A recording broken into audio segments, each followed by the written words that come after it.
Esta charla surge desde el 2004. Vengo investigando en el Centro de Matemática y Diseño las relaciones. En un primer momento fueron entre geometría, arquitectura y arte. Luego formé equipos con las cátedras de matemática, tanto de la UBA como de la Universidad de Mar del Plata. Y el doctorado lo cursé, también en la Universidad de Avellaneda. Estamos trabajando en base a la investigación. En todos esos años de estudio llegué a una conclusión, pero como siempre, para validar los pensamientos científicos se hace necesario demostrarlos. Y es así que surge una tesis doctoral donde yo iba a volcar todo lo que había aprendido en mis años de investigación. Empecemos. Yo voy a decir en forma sencilla cuál era la hipótesis. Lo vamos a decir coloquialmente. Yo sostengo que desde la complejidad, el paradigma que estamos transitando, en las obras de arquitectura compleja subyace una red de interrelaciones entre variables constitutivas del proyecto. Esa red es matemática, de interrelaciones matemáticas, y se posibilita por el uso de la informática. ¿Cómo surge esto? Esto surge de la siguiente manera. Yo venía estudiando la incidencia de la matemática en la arquitectura. Cuando llego a las dos últimas décadas del siglo XX, me encuentro con una multiplicidad de soluciones arquitectónicas con estéticas en las que no podía reconocer geometrías euclidianas y que muchas veces me preguntaba cómo estaban hechas y no se vienen abajo. Entonces pasa lo siguiente. Yo dije que iba a abordar el problema desde la complejidad, y la complejidad no admite la linealidad conceptual. Por lo tanto, tuve que elaborar una red de interrelaciones a efectos de entender esa arquitectura que estamos teniendo. Pero también tenía que entender cómo se había generado la arquitectura en el pasado y cuáles eran los elementos que validaban esa arquitectura. Hoy realmente no sé, yo hasta ahí no sabía cómo decidía que una obra de arquitectura era válida y otra no, cómo decidía el prestigio. Evidentemente lo que pasaba con anterioridad no ocurría en estos años que yo estoy diciendo. Entonces, a efectos de demostrar mi hipótesis, tuve que realizar una justificación de lo que iba a demostrar. En esa justificación me preguntaba algo fundamental. A mí me habían enseñado, y yo creo que a la mayoría de nosotros nos enseñaron, que la matemática es la herramienta ordenadora del diseño e indispensable para la concreción. Pero además, con esa matemática, con esos elementos geométricos, comunicaba. Perdón, me río porque acabo de ver a mi nieta. Hola, Maya, ¿cómo te va? En primera fila, es un orgullo para mí, perdón, ¿no? Bueno, sigo.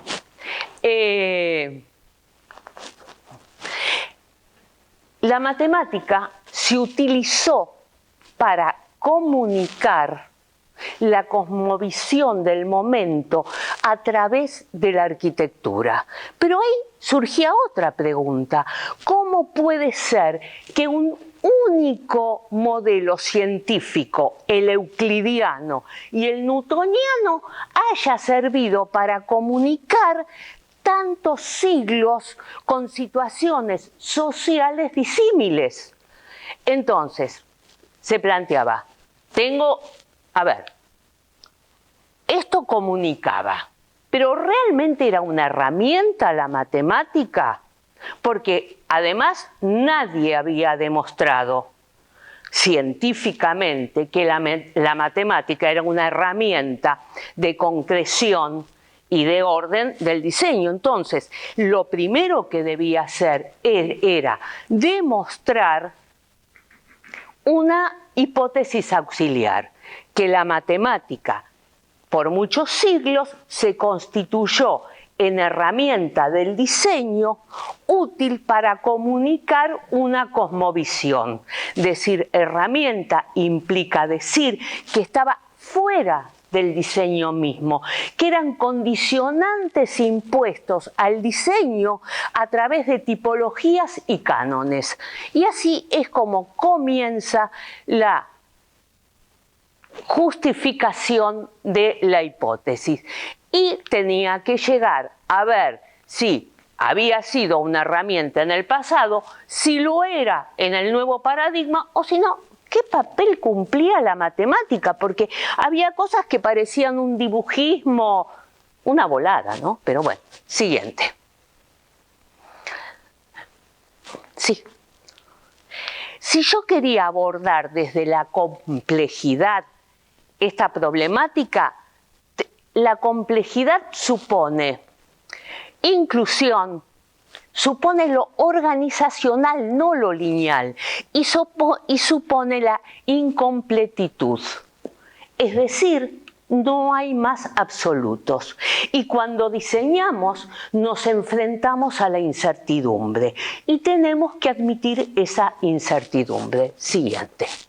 Que ahora vamos a ver cómo esa incertidumbre deriva de las estrategias utilizadas para diseñar.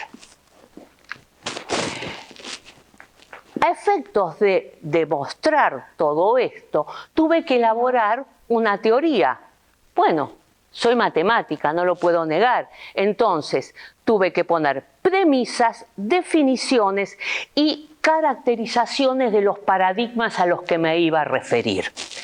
Si hablo de las premisas, la primera de las premisas supone que en el paradigma de la simplificación buscábamos un orden y que la matemática era la que ordenaba el diseño, pero que no había sido demostrada la aseveración, que todos las aceptábamos simplemente.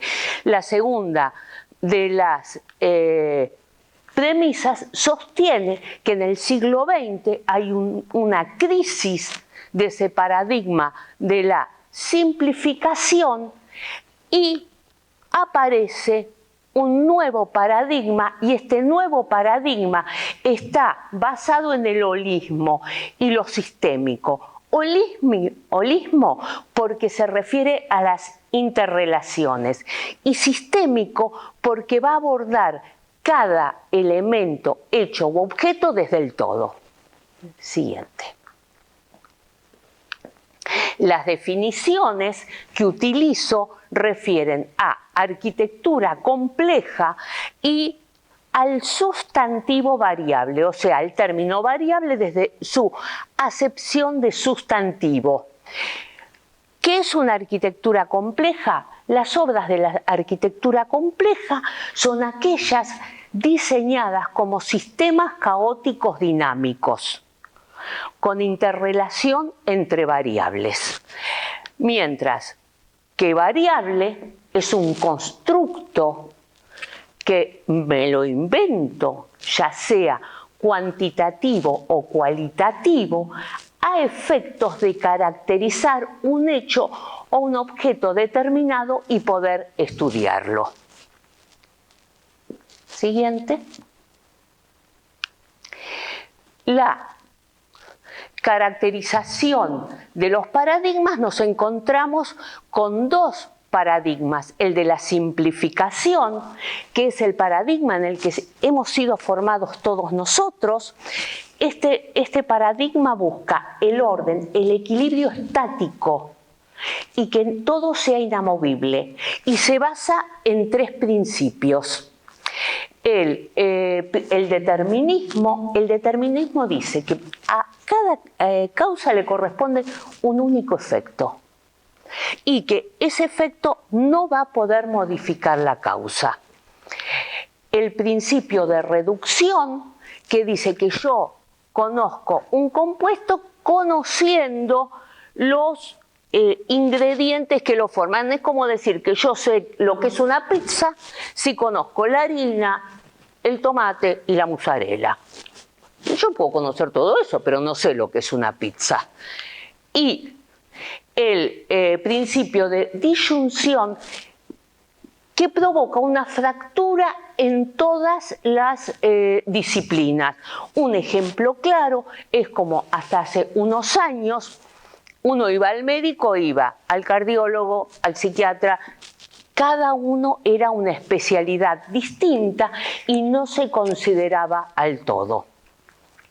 La complejidad, este sistema va a dar una ciencia antropocéntrica, que ya sabemos que destruyó el ecosistema, con una ciencia totalmente, que no hay diálogo entre las ciencias, mientras que la complejidad va a contradecir estos parámetros con el fin de mejorarlos, y va a incluir en sus estudios el movimiento, el tiempo y el sujeto. El sujeto es parte del elemento que estoy trabajando. Dale. Veamos ahora. Bien.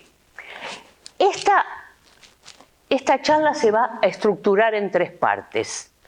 La parte 1 y la parte 2 se corresponden en ver si realmente la matemática fue herramienta de la arquitectura.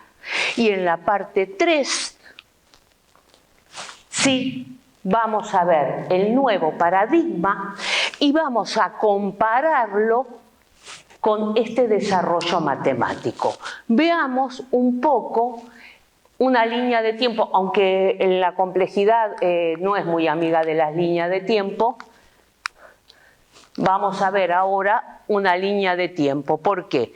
Porque en esta parte 1 voy a considerar la historia y me va a servir de diferenciación con la utilización de la matemática en este momento en la arquitectura, y tengo que ver cuál es la significación y el simbolismo que le dieron en cada época los elementos matemáticos para que realmente comuniquen un paradigma. Acá tenemos una línea de tiempo. En esta línea de tiempo vemos en el medio la arquitectura en distintos periodos. No se preocupen que ahora los vamos a analizar. Abajo, todos los sistemas sociales y científicos por los cuales tenemos esta arquitectura, y en la línea superior, ¿qué simbolizó en cada época los símbolos matemáticos? Vamos a tener que desde el siglo V a.C. al XVII va a ser armonía y belleza. Desde el siglo XVII al XX se va a usar el cálculo matemático fundamental para el desarrollo, llegamos al racionalismo, donde las matemáticas ya no son belleza, sino que sirven, están en función del proyecto, y vamos a llegar al deconstructivismo, donde ya no entendemos nada, no sabemos qué matemática usaron, no podemos identificar geometrías posibles. Siguiente. Empecemos entonces.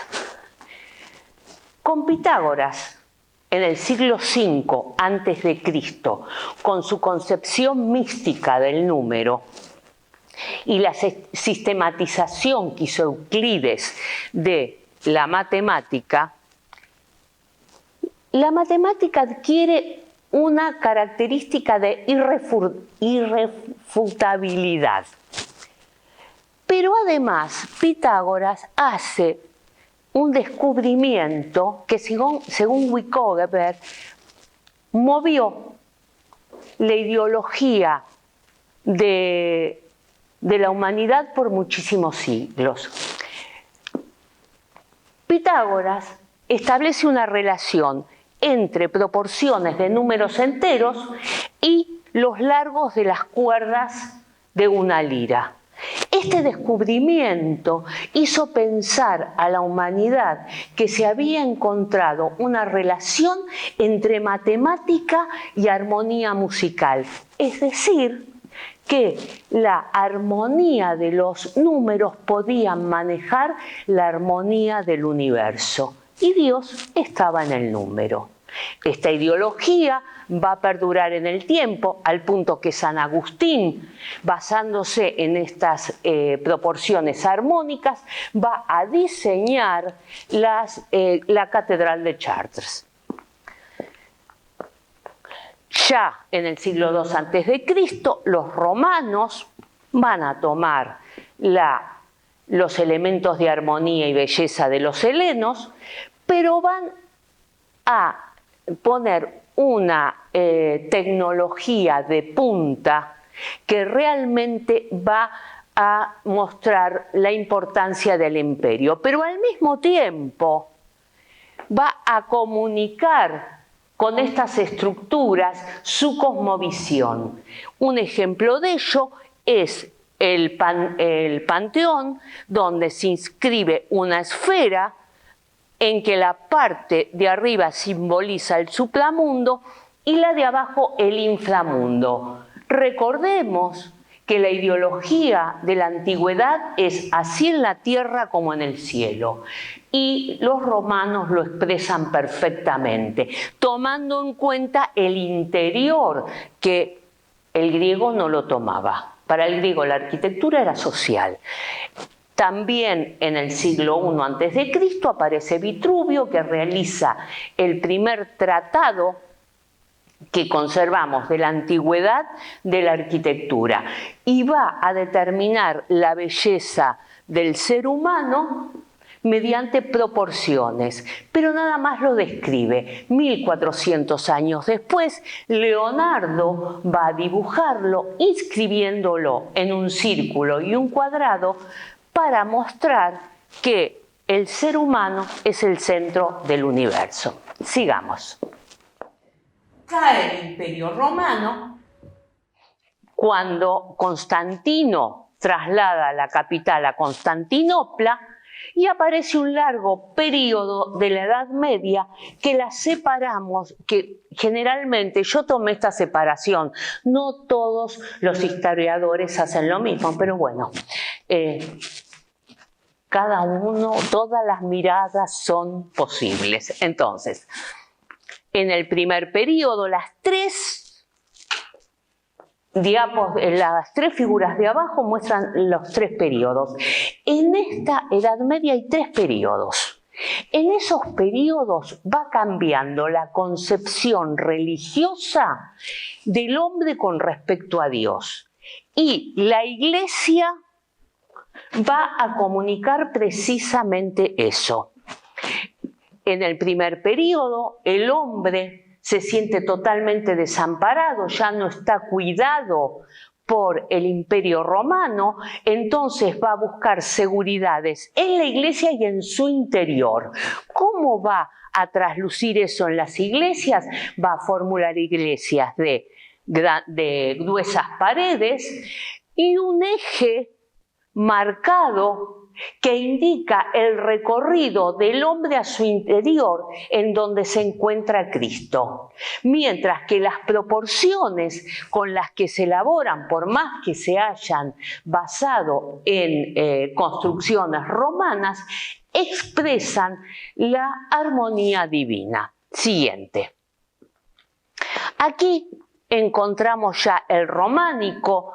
En el románico ya el hombre considera al universo numéricamente ordenado y la catedral va a expresar matemáticamente ese universo ordenado. Además, va a acentuar la direccionalidad mediante los ábsides, la inclusión de naves laterales que visualmente va a hacer que se acentúe, pero ya no es el camino hacia el interior, sino el camino hacia el altar donde está Dios.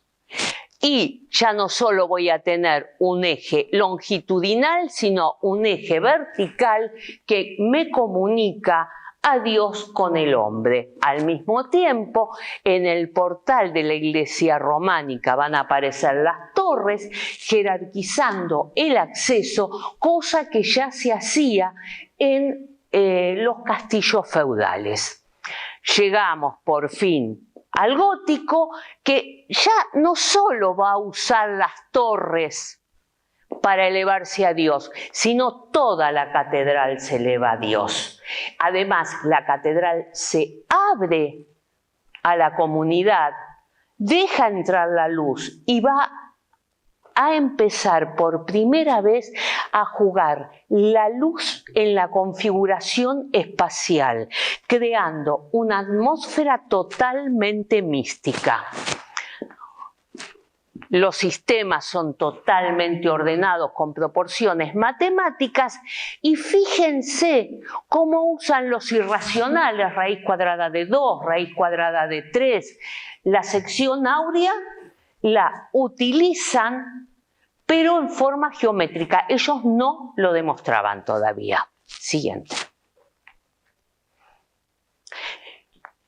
Acá ya empezamos con la revolución científica y el que pone el dedo en la llaga es Copérnico. Copérnico, con su heliocentrismo, cambia la visión del mundo. Y en el siglo siguiente, Galileo va a acentuar la idea de Copérnico y va a decir: la naturaleza se expresa con elementos matemáticos a través de la geometría. El espacio que tenemos es un espacio compacto con un único punto de vista. Y observemos que realmente Brunelleschi va a plantear su perspectiva en base a la geometría cónica, de triángulos semejantes. Los griegos ya habían estudiado triángulos semejantes, pero jamás habían podido ver esto de la perspectiva. El hombre, como gran elemento, como representante de Dios, está marcado por las proporciones y la planta del templo tiene que estar de acuerdo a las proporciones del hombre, que son las proporciones divinas. Alberti, en la fachada de Santa María, hace un perfecto sistema matemático de proporciones, tanto de proporciones de números enteros como del número de oro. Acá, ante todo este movimiento social, se va a enfrentar a qué pasa con la belleza. Entonces, lo que va a hacer Leonardo da Vinci es buscar científicamente dónde está la belleza, y Miguel Ángel se va a refugiar en la angustia de sus sentimientos. Siguiente. Y acá empezamos con este señor, Descartes, que junto a Fermat va a estudiar la geometría mediante el álgebra y va a juntar geometría con el álgebra y va a determinar la geometría analítica. A todo esto, Descartes, por primera vez, va a poner un sistema arbitrario de ejes coordenados cartesianos de ubicación en el espacio. Al mismo tiempo, Newton y Leibniz van a estudiar el cálculo infinitesimal, y la importancia de esto es que por primera vez se estudian sistemas dinámicos, aunque con un movimiento uniforme, con los principios de Newton de inercia, acción y reacción, y la relación entre fuerza y cantidad de movimiento. Pero se dan cuenta que en toda la física tradicional no existe el rozamiento, porque eso sería considerar una tercera variable, y la tercera variable indica impredecibilidad. Siguiente. En este siglo, en el siglo XVII, la sociedad se encuentra dividida religiosamente en dos situaciones opuestas. La geometría va a acompañar al diseño en cada una de esas posturas. En Bernini encontramos el uso de la geometría en apoyo al sistema reinante. Cuando Bernini diseña su columnata, lo hace en base a un óvalo, no a un círculo. El óvalo era imperfecto, no tenía un único centro. El único centro, que es Dios, hace un óvalo. Y además, que es lo que escuchamos siempre, de significar el abrazo, la columnata significa el abrazo de la Iglesia a la humanidad, esta plaza, este óvalo, está trazado en base a una vesica Pisi. La vesica Pisi se forma por la intersección de dos circunferencias, y es ese pececito que vemos en las catacumbas. ¿Vieron cuando en las películas aparece el pececito que son las tumbas de los antiguos cristianos? Ese pececito es la vesica Pisi. Con ese pececito, que es una figura geométrica, Bernini va a trazar ese óvalo. Es más, en la plaza hay dos mosaicos en el piso que muestran dónde están los centros de esos círculos. ¿Y qué está diciendo con eso Bernini? La gran crítica a la institución Iglesia era que era una institución estática. Bernini lo que está diciendo no es estática. Ya tengo dos centros, no un solo centro. Además, coloca varias filas de columnas donde va variando la visión punto a punto. Pero ¿qué ocurre? Ese dinamismo se basa en la imagen de Cristo por la cual está trazada la vesica Pisi. Todo cambia, pero nuestro fondo es el mismo. Borromini va a tener una postura totalmente distinta. Borromini, alejándose de prestigio o no prestigio de la Iglesia, va a investigar la espacialidad en relación a la estructura mediante la utilización de la geometría, utilizando triángulos que simbolizan la Santísima Trinidad y circunferencias que significan a Dios. En sus escritos dice que sus dos obras fundamentales son San Carlo de la Quattrofontana y Santivo de la Sapienza. Seguimos. Ya en el siglo XVIII, ya las matemáticas empiezan a entrar en crisis y empiezan a utilizarse con métodos utilitarios. No nos olvidemos que empieza el mercantilismo y ya no la van a usar para armonía y belleza, sino con fines comerciales y de producción. Por ejemplo, y la belleza en vez de simbolizar la armonía del universo, la belleza está en la funcionalidad. Aquí lo que vemos es el panóptico, que no es otra cosa más que una cárcel diseñada por un filósofo utilitarista. Siguiente. Y acá ya empezamos a entrar en lo que derivó el paradigma de la complejidad. En el siglo XIX, en el siglo XVIII había empezado el ingeniero, que ahí sonamos, ¿vieron? Pero bueno, no importa, ahora somos amigos. El ingeniero que se basaba en cálculos estructurales y la gran protagonista fue la arquitectura de hierro y vidrio, porque se podían solucionar grandes espacios sin apoyos intermedios, baratos y rápidos de construir. Como los arquitectos estaban sumergidos en sus búsquedas estéticas, decían que esto era una construcción menor. Y los tipos fueron ganando espacio mediante estas estructuras. Pero este organicismo, o sea, ¿qué ocurre? Darcy Thompson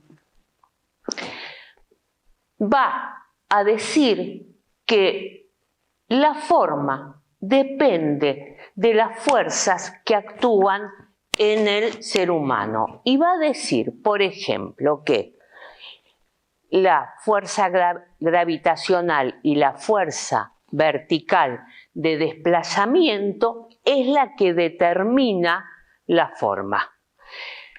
Esto va a acabar hondo en la arquitectura, al punto que Viollet-le-Duc, estudiando la catedral gótica, llega a establecer la relación entre la estructura y la forma.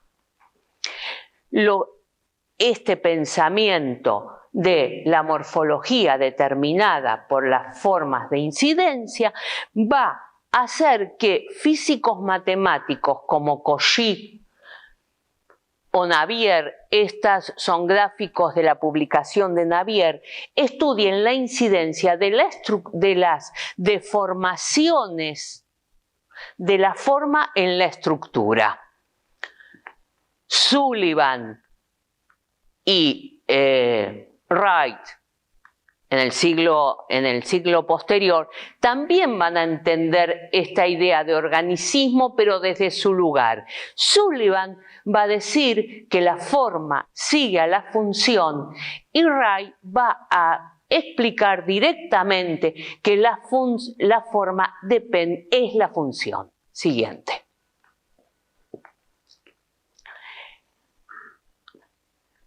Seguimos con Darcy Thompson, con de Recollets, basándose en el estudio de puentes victorianos, establece una relación entre los tendones y el esqueleto basándose en los tensores de los puentes victorianos que descargan en gruesos macizos de piedra. El organicismo de Wright va a consistir en forma general en considerar la totalidad del edificio implantado en un medio. Va a abrir el edificio hacia el exterior, o sea, se aleja de la casa palladiana, ilumina y además va a utilizar la geometría, usa ejes geométricos para la ordenación de la totalidad. Siguiente. Ya llegamos al racionalismo. En el siglo, el racionalismo surge en la posguerra ante un déficit total de viviendas, y ahí en Gropius empieza todo un trabajo donde es lógico que lleguemos a una arquitectura despojada de toda ornamentación. Había que solucionar el tema de vivienda, y como además en la Bauhaus, cosa totalmente novedosa, empiezan a interactuar distintos talleres y se trabaja también con abstracción, podemos encontrar cosas tales como Mies o esto de Piet Mondrian. Piet Mondrian va a usar los colores primarios, el blanco y el negro, porque son la condensación de todos los colores y la negación, y además todos estos rectángulos van a estar formados por rectángulos de relaciones irracionales y rectángulos áureos. ¿Por qué? Porque el tipo decía que esa es la base de la naturaleza. Todo eso está dentro de la naturaleza y lo quiere expresar en su obra a través de la abstracción. El grupo de Stiegel va a construir la casa Schroeder basándose en los mismos principios que usó Piet Mondrian en su obra. Mientras que en Mies van der Rohe esto podría ser perfectamente un cuadro abstracto, trabaja con muros, estos son muros, formando una composición, y a través de esos muros sectoriza toda su vivienda. Por supuesto, el gran racionalista Le Corbusier va a utilizar los elementos matemáticos como ordenadores de su proyecto. Va a usar el ángulo recto, va a usar mallas ortogonales y va a usar ejes de composición y ejes de simetría. Y por supuesto va a establecer el modulor basado en la sección áurea, pero ya no con fines religiosos, sino para decir que en realidad sienta las bases de la ergonometría. Sigamos, que ya falta poco para esta parte y vamos a tomar un cafecito, no se hagan problema. Bueno, este trabajo es de Recollais. De Recollais, Jung le pone fórmulas matemáticas a las observaciones de Darcy Thompson y dice que las formas se pueden expresar desde la física matemática. Estudia radiolarios, que son unos organismos determinados, y llega a la conclusión que son fundamentales para la resistencia los vacíos. Observando los huesos, llega a la conclusión que los huesos son una malla de orificios que en realidad la resistencia la obtienen no por sus partes llenas, sino por sus partes vacías y cómo se relacionan entre ellas. Y por eso puede someterse a las deformaciones que se someten. Esto da como resultado que aparezcan todas las estructuras de triangulación hechas con barras, donde los vacíos, observemos, los vacíos marcan la resistencia de la construcción. Otro tema de esta época, basado en la optimización, porque ya buscábamos optimización, son los trabajos laminares, donde se llega a la optimización del uso del material directamente por la geometría que adquiere la forma. Fíjense en estos voladizos, cómo se sostienen por sí solos, nada más que por el plegado con un mínimo de espesor. Sigamos. Bueno, y acá llegamos a la década del 60. La década del 60 es una década muy particular, que después del cafecito vamos a ver por qué. Y aquí presentamos 3 obras paradigmáticas para esa época. Por un lado está la terminal TWA del aeropuerto John Fitzgerald Kennedy, que se basa en estructuras medievales para poder trazar esta estructura.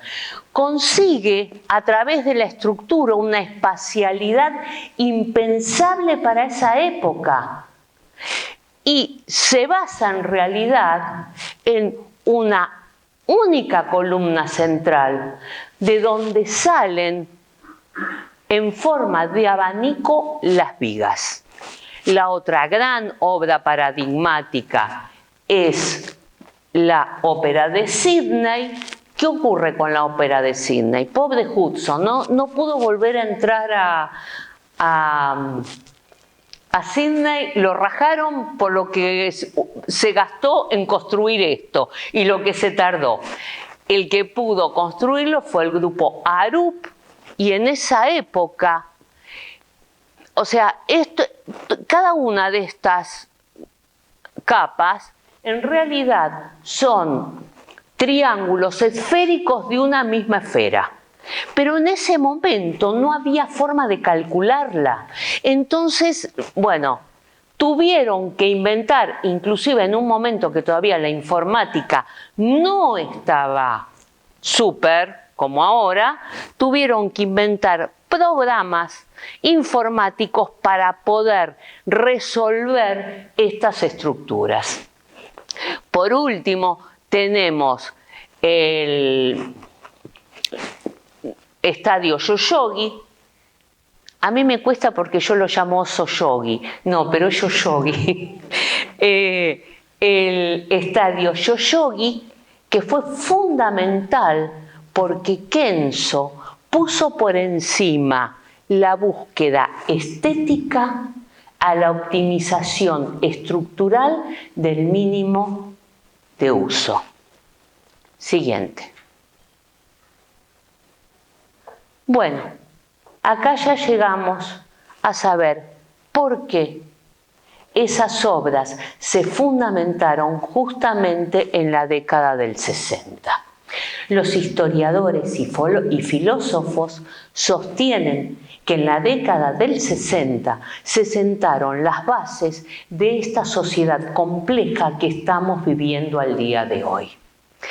En la década del 60 hay grandes rebeliones, por ejemplo, movimientos en contra de la guerra de Vietnam, la invasión del mundo soviético a Checoslovaquia en la primavera de Praga, y fundamental, el Mayo francés, donde por primera vez estudiantes y obreros se juntan para protestar en contra del sistema, movimiento que después se empieza a dar en todo el mundo.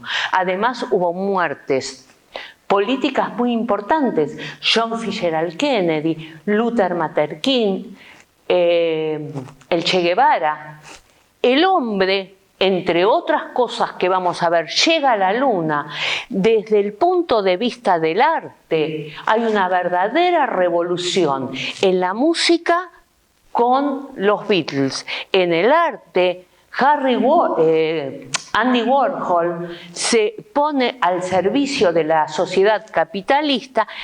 No podemos dejar de mencionar que empezamos a usar minifalda y es el momento en que aparecen los grandes recitales. Siguiente. Eso pasa en la década del 60, pero ¿qué pasa en la década del 70? En la década del 70 se decreta la muerte de la arquitectura moderna al implosionar el que había sido el conjunto habitacional modelo de la modernidad. ¿Y por qué? Porque la modernidad buscaba dar vivienda digna a la gente y lo tuvieron que implosionar por la cantidad de por la pobreza y la marginalidad y criminalidad que había acá y no pudieron sacarla. Es lo que pasó acá, lógico. Esto provocó grandes discusiones, pero lo que quiero marcar es que hasta hubo un punto de quiebre con la arquitectura moderna que históricamente está marcado el 15 de julio de 1972. Siguiente.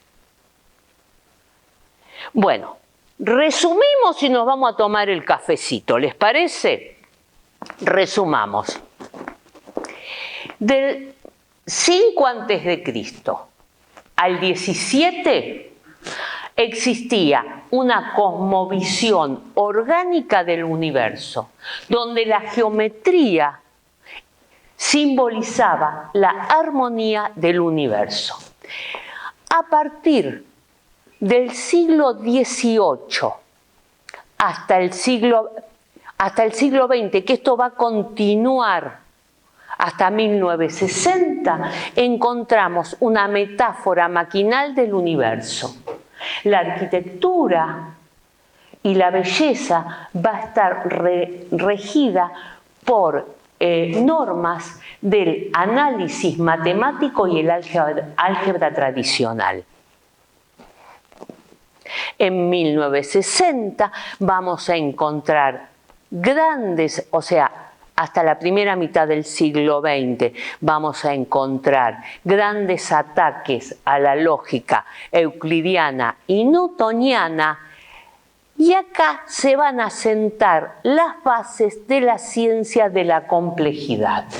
En 1988 es el gran corte de la arquitectura, pero ¿qué pasó? Los cortes no nacen por sí solos. No podemos olvidar que en 1981 IBM saca al mercado la PC. Y fueron estos desconstructivistas de 1988 los que alquilaron equipos enteros de técnicos y máquinas para ver qué podían hacer con eso. Todavía jugaban con la computadora, hoy diseñamos, no jugamos, y van a tratar de demostrar cómo todo este sistema está en crisis. Siguiente. ¡Ay, qué suerte el cafecito, chicos!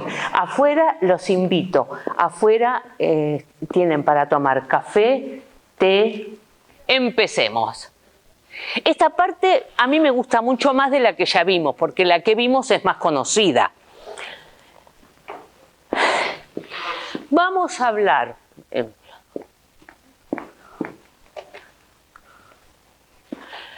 Vamos a hablar de la crisis de estos modelos que estuvimos viendo para después poder abordar lo que es la arquitectura compleja. Viendo esta crisis nos vamos a dar cuenta que una cosa es arquitectura de formas complicadas y otra muy distinta es la arquitectura compleja.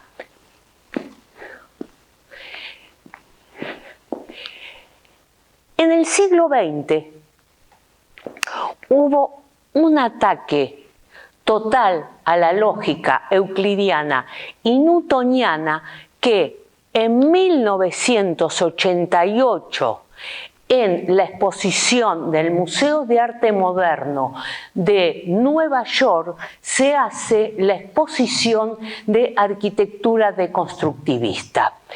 Philip Johnson, que fue el organizador de esta muestra, llegó a decir: las obras de esta muestra rompen el sueño de la forma perfecta.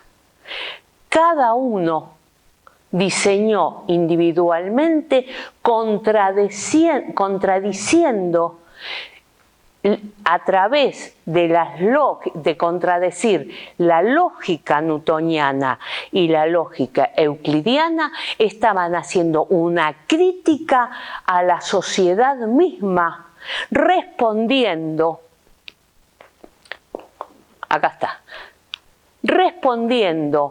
a la filosofía y a la ciencia del momento. Vayamos a la filosofía. En la filosofía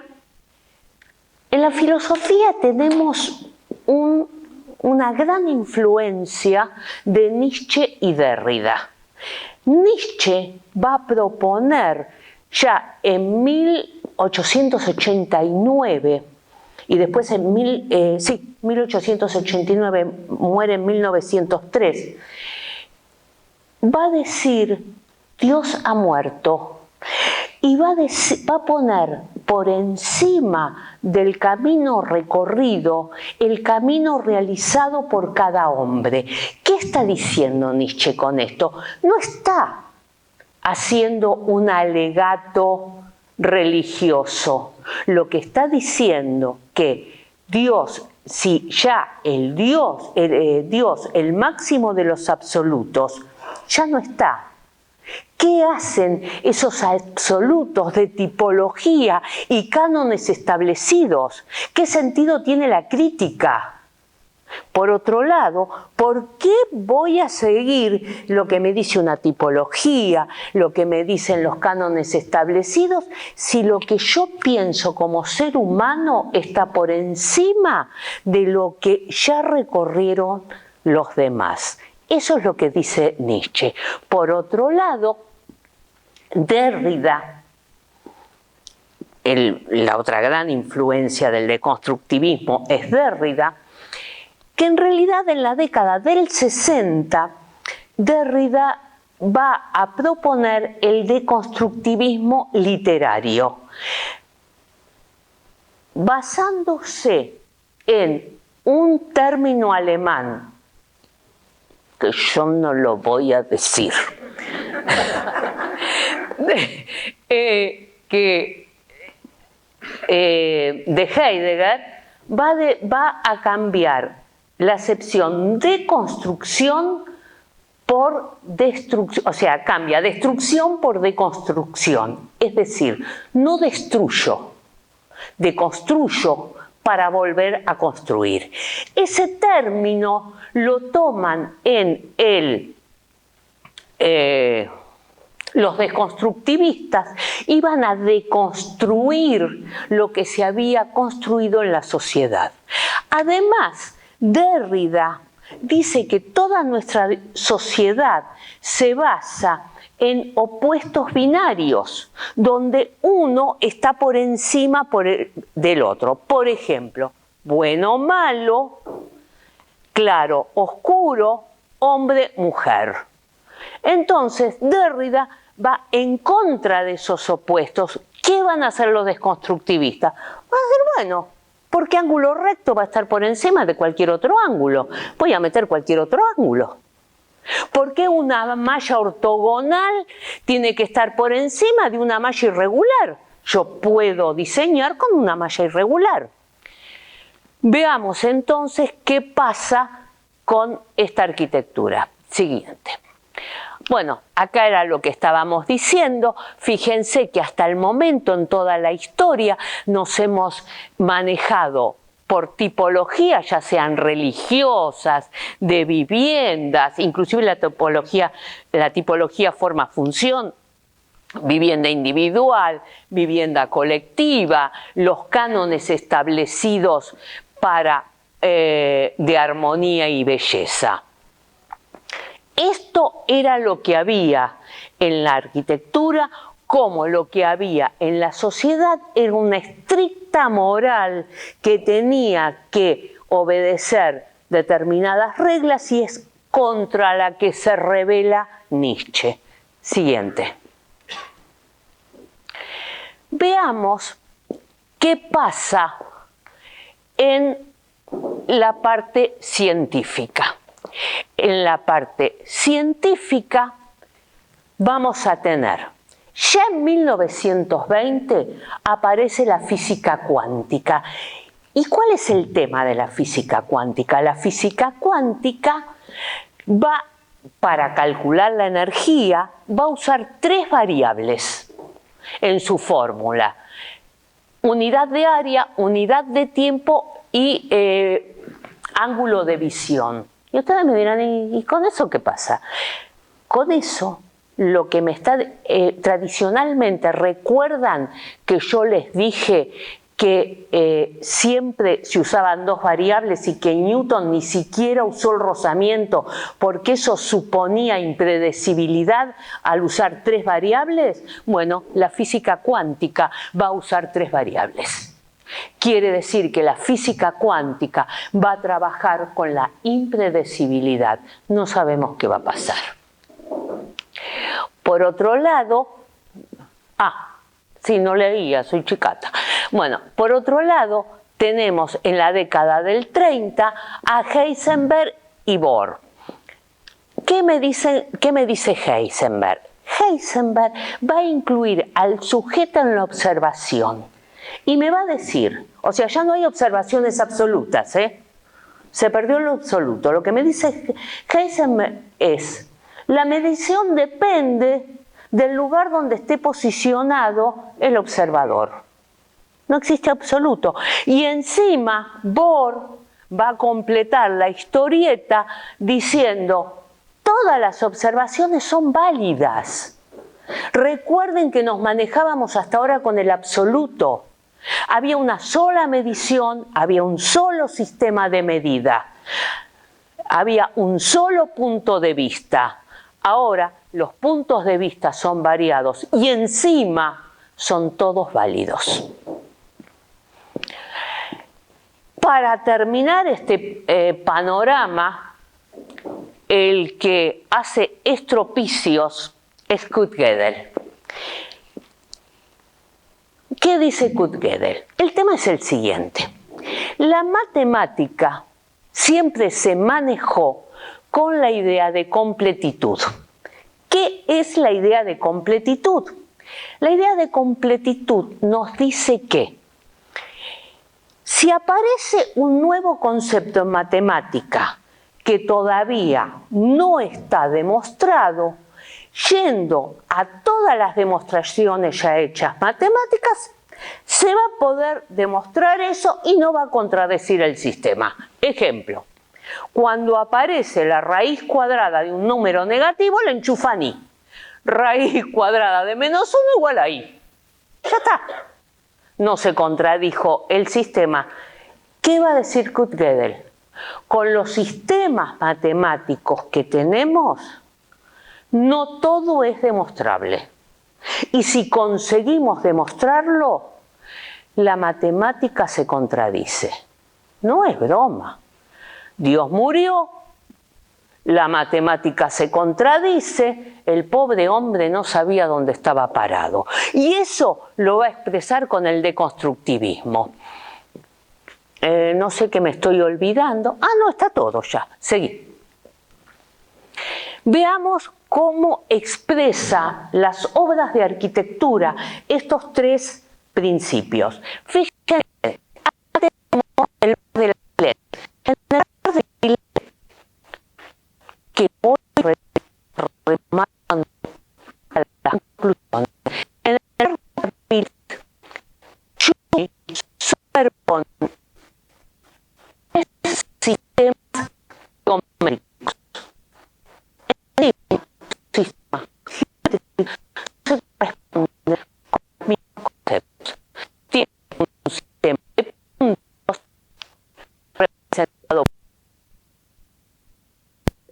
se puede realizar cualquier actividad, un sistema de líneas, que son las circulaciones, y un sistema de superficies, que son los espacios de simple tránsito. Es decir, yo puedo estar donde quiero, y en cada lugar que esté voy a tener un punto de vista distinto. Esto lo lleva a su máxima expresión Frank Gehry en la entrada del Guggenheim de Barcelona. Fíjense cómo construye su escalera de acceso simulando una perspectiva. El señor, la señora, porque encima se enojan después, el ser humano que esté parado acá, nunca va a tener la verdadera noción de la distancia, porque está mintiendo, o sea, está materializando una perspectiva. ¿Dónde estoy parado? Y el problema lo completa Eisenman. Eisenman. Mezclé el matemático con el arquitecto. Bueno, Eisenman.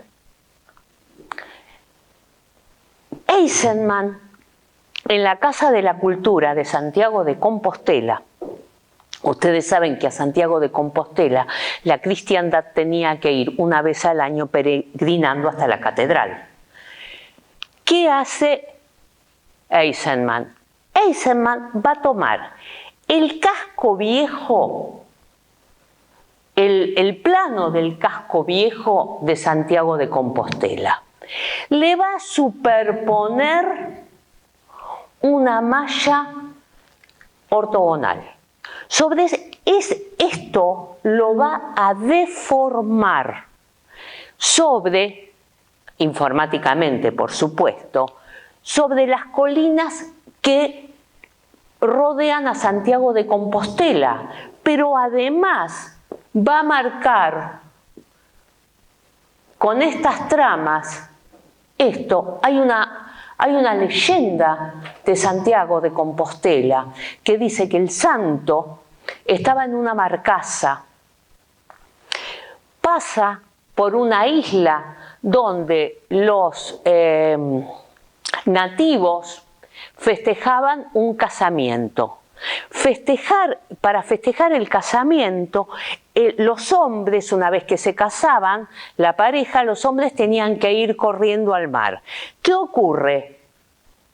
El novio se ahoga, con lo que cuesta conseguir un novio. Entonces, justo que Santiago pasa, ve que se hunde, hace un milagro y todas las conchas marinas sacan al novio y la chica no se queda sola. Fin de la novela. Esa es la leyenda de Santiago de Compostela.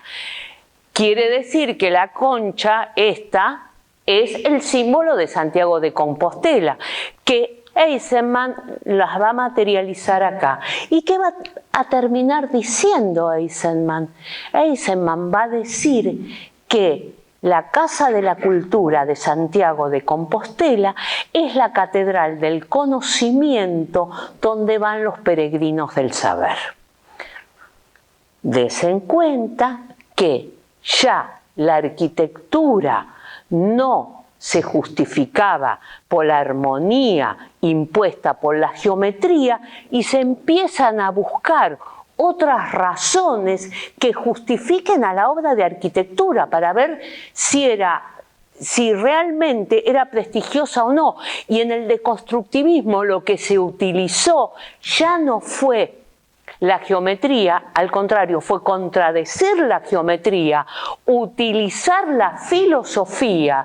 Inclusive cuando Eisenman hace un laboratorio, usa el esquema del ADN. O sea, siempre se empiezan a buscar elementos externos, como antes justificaba la arquitectura, la geometría, ahora la iba a justificar la filosofía, pero des en cuenta que siempre son elementos externos a la obra misma. Vamos a ver en qué deriva esto. Siguiente. Bueno, acá tenemos los teoremas de Kurt-Gödel. Todo lo que era perfecto ya no lo es. Todo lo que debía mantenerse ya no se mantiene. Siguiente. Bueno, ahora sí. Vamos a ver en qué deriva todo esto.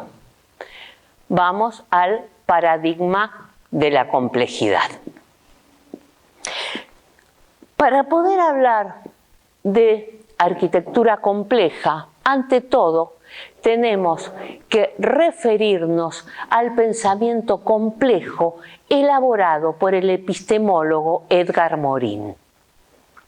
Edgar Morin va a decir que recién pudo elaborar su teoría del pensamiento complejo cuando entró en contacto con la teoría de los sistemas de Bertrand Russell, la cibernética y la teoría de la información y la comunicación.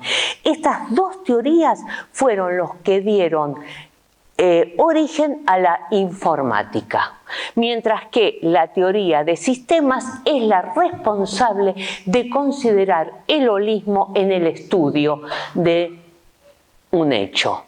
Esto es el pensamiento complejo.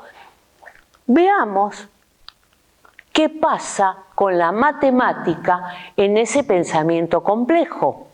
La matemática, en retroalimentación constante con la tecnología y la biología, va a generar toda una nueva postura en la arquitectura. Las nuevas ramas de la matemática van a relacionar el álgebra y la geometría diferencial con la geometría tradicional, que va a influir en la topología algebraica y la topología diferencial. ¿Qué dice ahí? En realidad, esta nueva matemática lo que va a hacer, va a representar los cambios de estados de los sistemas caóticos dinámicos. ¿Qué es un sistema caótico dinámico? Un sistema caótico dinámico es un sistema que puede reproducirse y que además va variando según lo que ocurre alrededor y aprende de sus errores. Es decir, cada uno de nosotros es un sistema caótico dinámico. Caótico porque es impredecible y no sabemos qué va a pasar mañana y en dónde vamos a estar parados. Somos caóticos dinámicos. Entonces, a ver, avanza un poco porque... bueno, fíjense. Acá, en el aeropuerto de Yokohama, tenemos un hermoso ejemplo de lo que es arquitectura compleja. El puerto de Yokohama, Seiren, en vez de hacer una puerta a la ciudad, hace que la terminal de Yokohama entre en el mar, estableciendo un nexo entre el mar y la ciudad misma. Mediante superficies topológicas se van transformando piso, paredes, techo interior, exterior. Al mismo tiempo, en la construcción toma en cuenta todos los medios que permiten moverse de esta terminal, pero además va a diseñar la estructura de forma tal que permitan todas estas circulaciones. considera lo geopolítico, considera el placer y la sensibilidad, considera esta terminal se transforma en un subsistema del suprasistema formado por la ciudad y el mar, teoría de los sistemas, e interrelación entre todas las variables. Siguiente.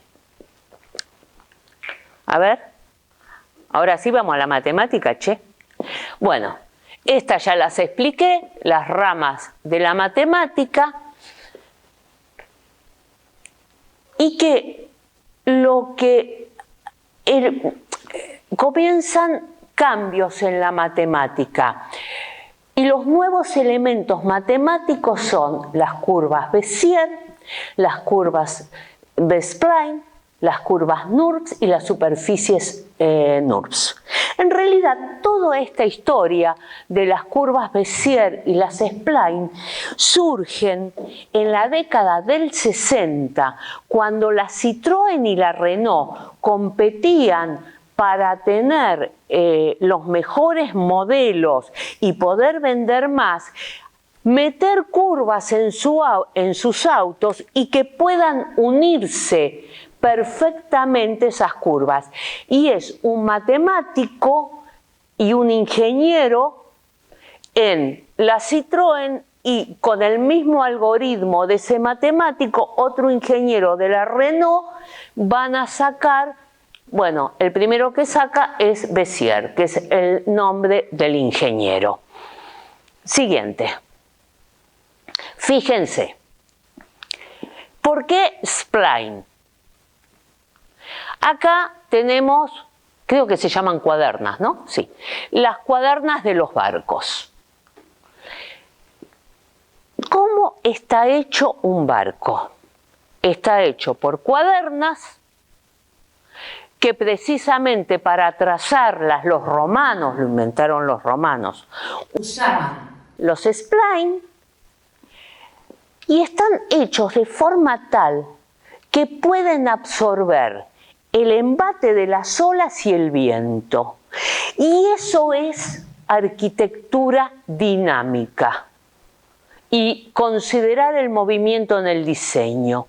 No quiere decir que el edificio va a sacar las fundaciones, las patitas y va a caminar. Quiere decir que va a absorber todos los movimientos a lo que es sometido esa obra de arquitectura. Eso es arquitectura dinámica. Pero esta arquitectura dinámica se va a tener que juntar, que ya la voy a explicar, con una matemática dinámica. Ya no puedo decir que una curva es una sucesión de puntos. Yo acá estoy teniendo un único punto que se mueve en el espacio. Cambian las definiciones. Y acá lo que tengo es una curva spline que se corresponde con una función polinómica, y fíjense cómo el punto se va moviendo a medida que va siendo tangente ese segmento verde. Acá lo que tengo es una superficie NURBS. ¿Qué es una superficie NURBS? Ustedes piensen esto. Tengo una cama elástica y tengo a un nene saltando. El nene va a generar una fuerza que se va a hundir, va a deformar toda esa trama, que puede ser perfectamente ortogonal, y que yo tirando para abajo o para arriba con un sistema de vectores que ya no son X e Y, son V, porque pueden estar en cualquier lado del espacio, provoco estas deformaciones topológicas. Y es lo que se usa actualmente en arquitectura. Siguiente. Acá tenemos un ejemplo de eso. Esto es una superposición de mallas y de formación de las mismas que hace Eisenman para su biblioteca. Esta es la planta de lo que es el botánico de Barcelona. Para el que leyó a Ruiz Zafón, La sombra del tiempo, que habla del monte Montjuïc, donde llevaban a los presos, bueno, ahí en ese monte se hace un botánico. ¿Y qué hace Ferrater? Ferrater traza toda una trama triangular, tanto en planta como en alzada. ¿Qué consigue con eso? Consigue en los distintos estratos ir poniendo las plantas según las necesidades que van teniendo de suelo y clima en cada lugar. O sea, fíjense cómo se utiliza la sustentabilidad y se cuida el medio ambiente. Acá tenemos una estructura triangular que por brazos mecánicos se va cubriendo. Recuerdan que esto comienza con los huesos de Récollet. Esta es una deformación paramétrica, que ahora lo vamos a ver, de una malla realizada por Zaha Hadid, y acá tenemos el cubrimiento de la galería utilizando las pompas de jabón. Siguiente. A ver, ¿por dónde voy? Che, ya me perdí. Gracias. La matemática en retroalimentación constante con la biología y la tecnología es la que ha posibilitado todas estas nuevas técnicas de diseño.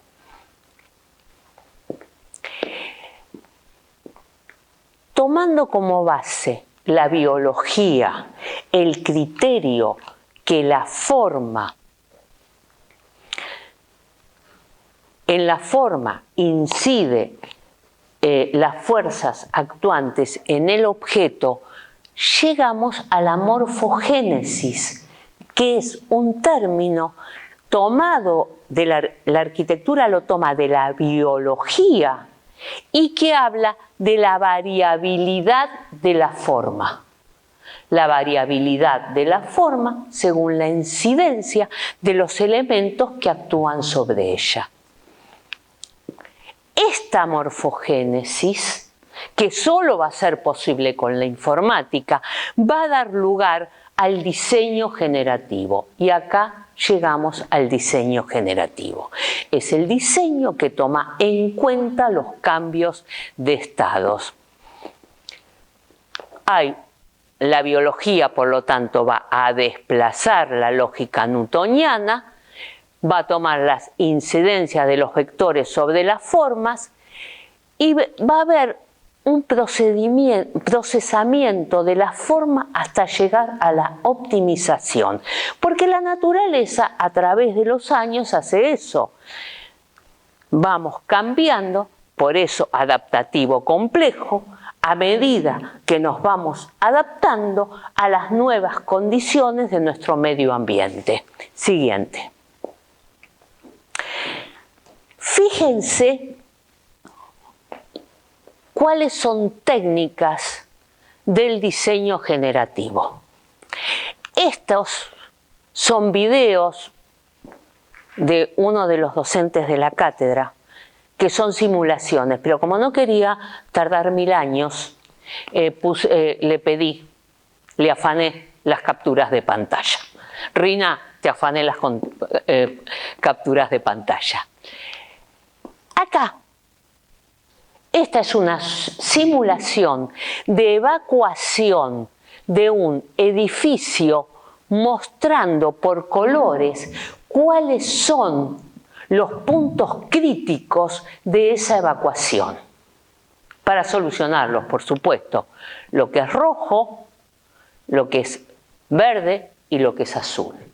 Mientras que esto es una simulación de un posible derrumbe de un edificio, donde lo rojo muestra los puntos críticos factibles de derrumbe. Y acá lo que estamos teniendo son los sistemas de flujo de un aeropuerto.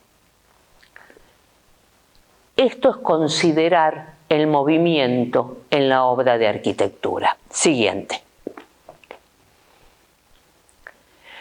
Bueno, a efectos de poder realizar todo esto en una configuración espacial con multiplicidad de resultados, tenemos que obtener nuevas metodologías, nuevas estrategias de diseño. Las estrategias de diseño utilizadas en la actualidad son la diagramática, el diseño paramétrico y los algoritmos. Vayamos a la diagramática.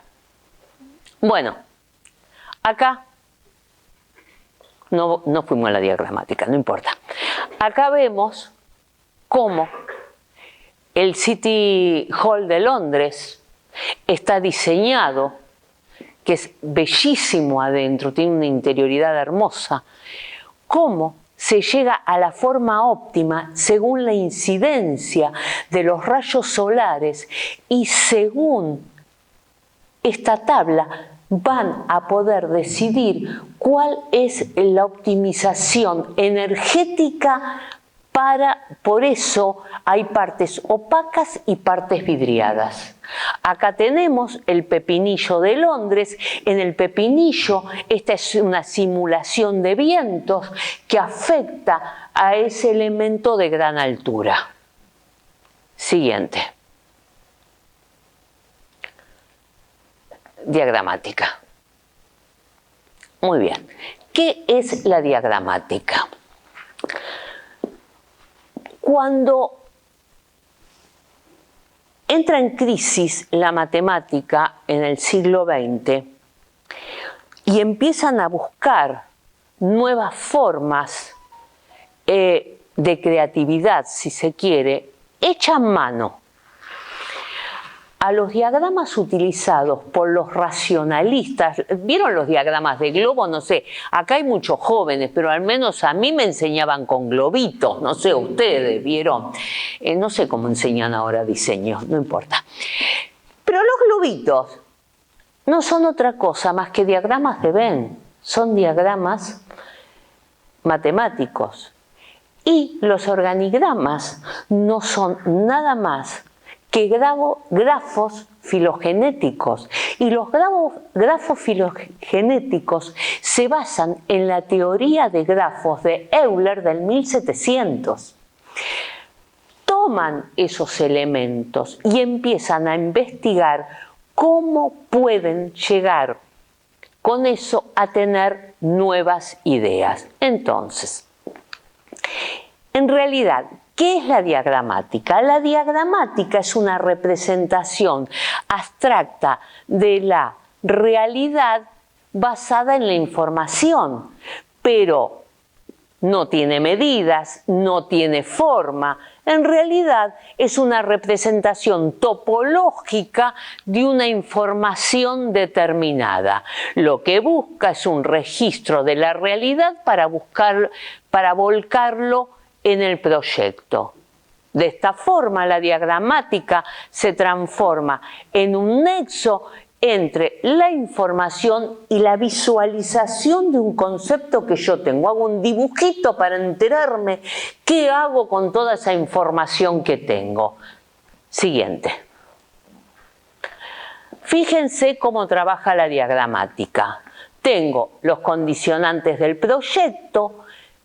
De los condicionantes del proyecto voy a separar las variables que a mí me interesan que aparezcan en el proyecto.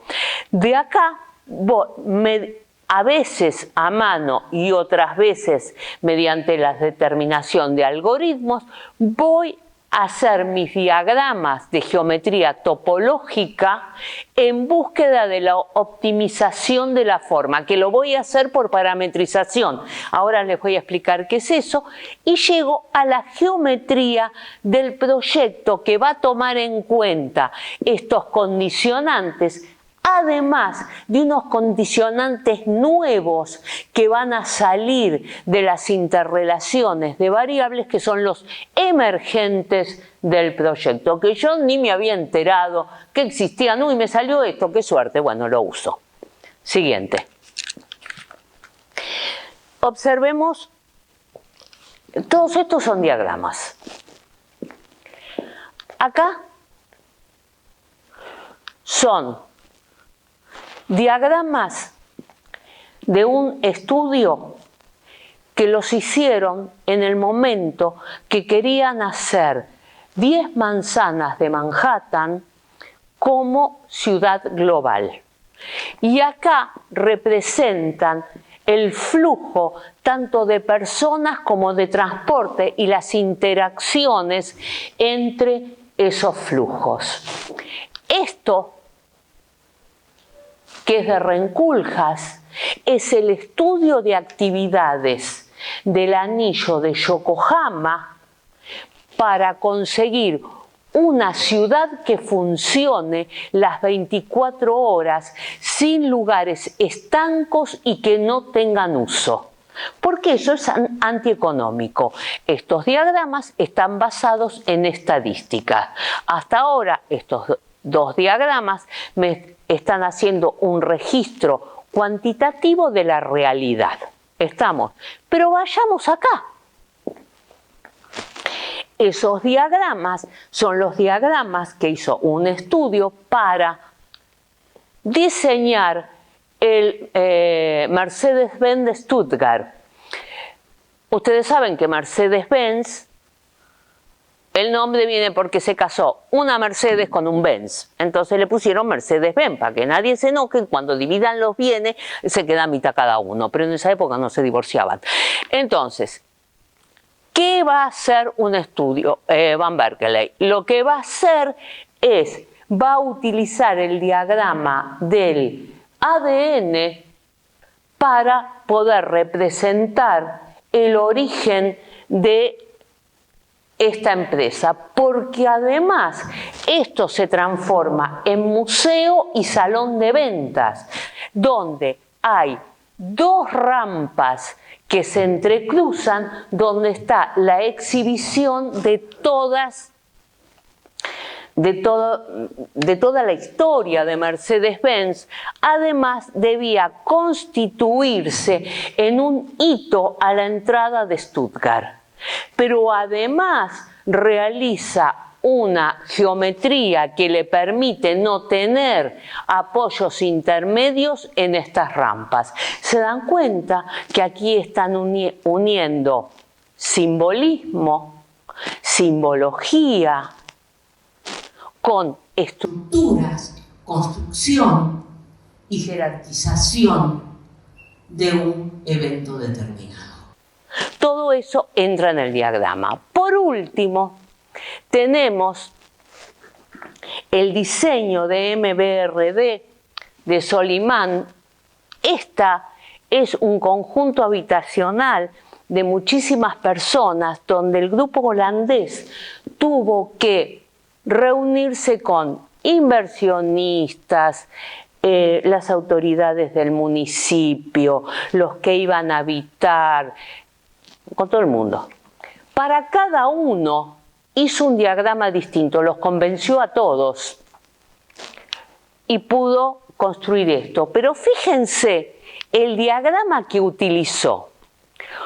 Esto es una curva de Gauss, que la utilizó para repartir los metros cuadrados de cada vivienda de forma tal que todo el edificio resultase democrático y no con elementos aislados, o sea, los de un ambiente acá, los de dos ambientes allá, los que tienen pibes que no hinchen. No, tenía que ser democrático. Y lo resuelve con una curva de Gauss. Siguiente. Vamos al diseño paramétrico. El diseño paramétrico consiste en un árbol de relaciones geométricas matemáticas con la intención de conseguir el máximo de resultados posibles, de los cuales yo puedo elegir el que más me conviene.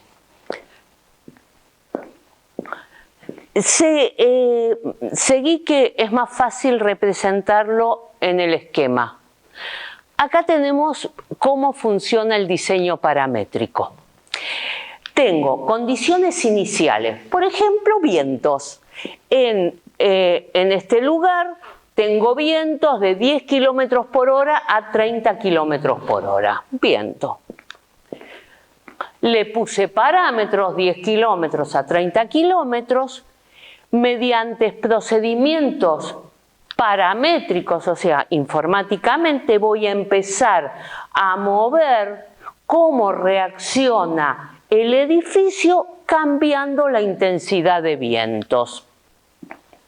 Me va a producir resultados, porque además me produce muchos resultados, y distintas opciones de soluciones según vayan variando esas intensidades de viento. Voy a hacer una evaluación y selección de esos resultados y voy a elegir los que mejor cumplan con esas condiciones iniciales. Observemos acá cómo puedo mover las formas geométricamente, pero esas formas en realidad están respondiendo a gráficas de funciones matemáticas. Generalmente se utilizan funciones polinómicas de hasta 5 grados. Fíjense lo que es esto. Siguiente. Y llegamos a la vedette. Esta es la vedette de las estrategias, porque sin ellas no hacemos nada, que son los algoritmos. Un algoritmo es una sucesión de pasos ordenados. Por ejemplo, si yo hago una división como la hacía en el primario, 7 dividido 2, le va 3, 3 por 2, 6, sobra 1, eso es un algoritmo. Ahora, ¿qué es un algoritmo informático? Un algoritmo informático es una sucesión de tareas punto a punto determinadas y ordenadas en el tiempo. Vamos a poner un ejemplo. Estoy con una embotelladora. Tengo la botella vacía, tengo que llenarla y tengo que ponerle la tapa. Ustedes piensen que una función es una orden. Meto un elemento, le doy una orden y saco otro elemento. Pongo 3 en la computadora, aprieto x al cuadrado y me sale 9. Eso es una función. Vamos a la botella. Tengo la botella. Va por la cinta transportadora. Le digo, llenate. Se llena la botella.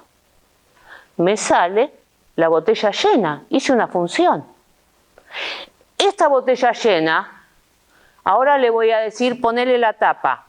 La muevo, le pongo la tapa y saco la botella con la tapa. En realidad lo que hice fue una composición de funciones. Eso es un algoritmo. Paso por paso, doy órdenes, las cumplo y sigo. Eso es un algoritmo y es un algoritmo informático. Fundamentalmente en la arquitectura compleja, usamos los algoritmos genéticos que se basan en mutaciones, o sea, cambios, en mutaciones de una población de individuos. Los generativos son los que se realizan para hacer un sistema formal. Por ejemplo, tengo un cubo, lo roto para un lado, lo roto para el otro, lo roto para el otro. Eso es un algoritmo generativo. Uno genético va a decir, tengo esta población, pensemos, tengo una población de mosquitos, les meto, no sé, tintura y saco una población de mosquitos azules. Eso es un algoritmo. Seguí. Miren cómo funciona un algoritmo. Generamos una población. ¿Qué es una población? Lo que les dije antes. Por ejemplo, un conjunto de vientos entre 10 kilómetros y 100 kilómetros. Genero una población. Y le pongo una función objetivo. Precisamente se llama función. Una función objetivo. ¿Qué es lo que tengo que conseguir? Esta función objetivo va a tener, le voy a imponer valores de optimización a alcanzar. Ojo, no se puede curvar el edificio más de 3 metros porque se va todo al diablo. De ahí voy a sacar los satisfactorios y de todas las respuestas que consigo, voy a elegir el mejor individuo y obtengo la solución. Pero supongamos que estos valores de optimización para alcanzar con esa solución no son satisfactorios. Tengo que empezar de vuelta. Voy a ir a una selección, recombinación, mutuación, voy a volver a generar una nueva población y le voy a meter esa función objetivo y empieza todo el sistema de vuelta. Siguiente. Fíjense, esto es un centro cultural, comercial y de recreación de Australia. Ya era existente, estaba con poco uso y lo que querían era revitalizarlo para poder atraer más públicos. Estas fachadas están hechas con lo que se llama el algoritmo de Voronoi. El algoritmo de Voronoi es un algoritmo matemático de cubrimiento de superficies. Siguiente. Bueno, hasta acá barrimos todo. A ver, y ahora sí creo que llegamos a la síntesis, ¿verdad, Marcelo? Ah, no.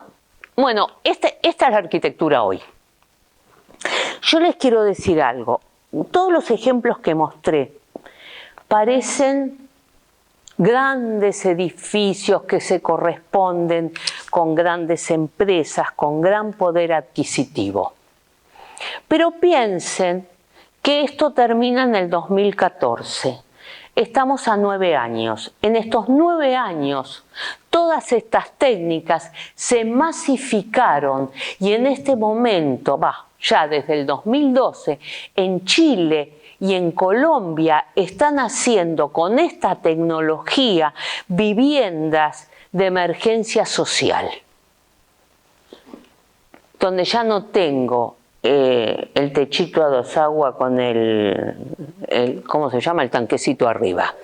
Esto está hecho con cañas del lugar y es diseño paramétrico. Cañas del lugar con gran nivel de sustentabilidad y que lo saben manejar los que lo van a construir, no necesitan contratar gente. Y consiguen este tipo de cosas. Por lo tanto, yo siempre digo, no nos asustemos de las grandes tecnologías. Pensemos cómo las podemos adaptar a nuestra realidad. Siguiente. Bueno, ahora sí, el momento final. Fíjense, todo esto hasta acá es lo que explicamos en la otra diapositiva, y desde acá ya empiezan las ciencias de la complejidad, que me olvidé de decir cuáles eran.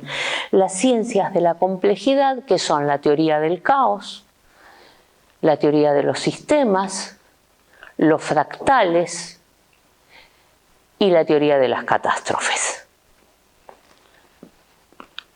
Estas teorías, que aparecen a partir del año 60, trabajan todas con sistemas caóticos dinámicos.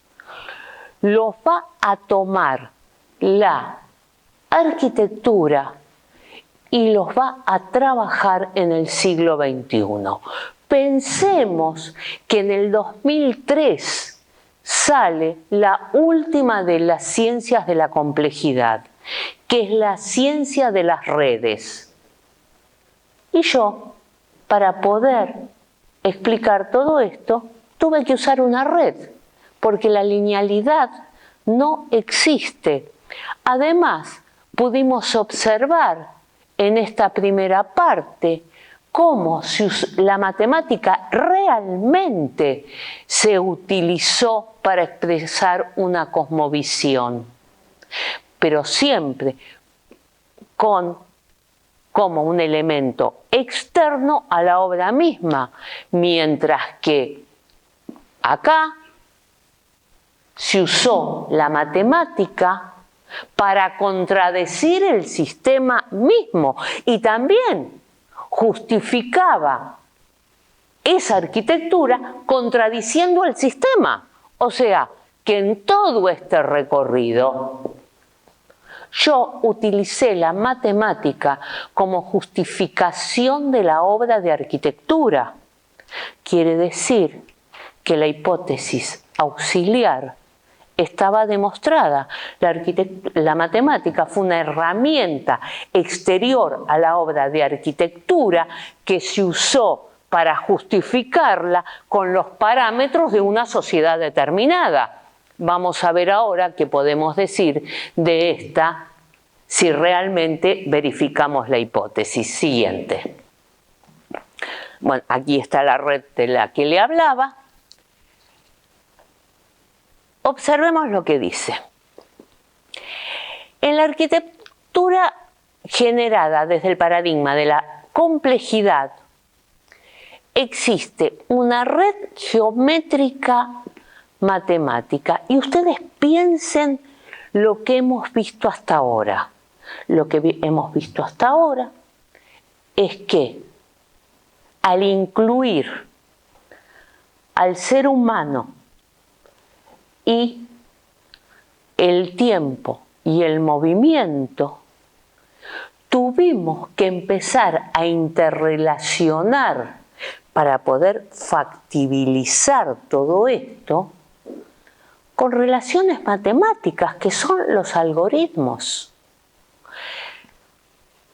Pero fíjense además que Sebi en el 2004 decía que la arquitectura era un escenario. Para nosotros la arquitectura no es un escenario. La arquitectura responde a la complejidad del tipo que la habita y que la diseña. Entonces no podemos tener un espacio estático como es un escenario. Tenemos un espacio dinámico. Ay, iba a decir algo y me olvidé. Bueno, no importa. Entonces, esa red, ya vimos cómo esa red solo es posible mediante la informática y se maneja con funciones. Porque al ser un sistema caótico dinámico, sacando un solo elemento cambia toda la realidad del sistema. Y tengo que volver a formular todas las funciones que me hagan considerar el todo, nunca en forma aislada. Con lo que la hipótesis queda demostrada. Listo.